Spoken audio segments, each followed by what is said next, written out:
बहीण आपली आहे ना. बायकोला साडी घेताना कधीच बहिणीला विचारायचं, बायकोला विचारायचं नाही बहिणीला घेताना. ती काय बरे होय का? ती लगेच म्हणजे काय आणायची गरज आहे, कपाट भरलंय. मग त्याला आयडिया सांगून ठेवतो तुम्हाला, तुम्ही इंदुरीकर मंत्र पाळायचा. आमचे मंत्र लय खास, वहीन त्रास पण गुण हमखास. तुम्हाला सांगतो महाराज, आपण आपल्या बायकोचं जर कधी ऐकलं नाही ना, आपल्या भावाची ना आपली मारामारी कधीच होणार नाही.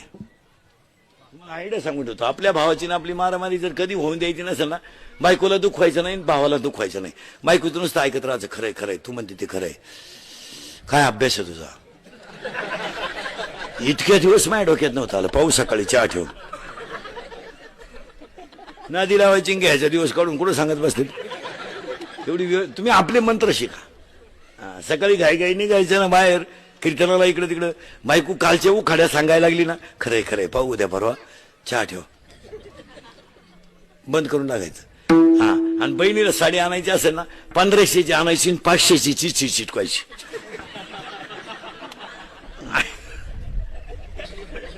आयडियाच करायची. 1500ची घ्यायची, 500ची चिठ्ठी काय जिंतीच्या पुढे टाकायची.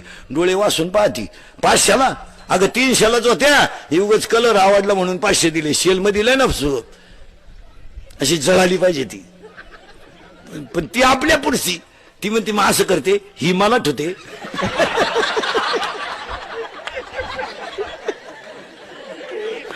आणि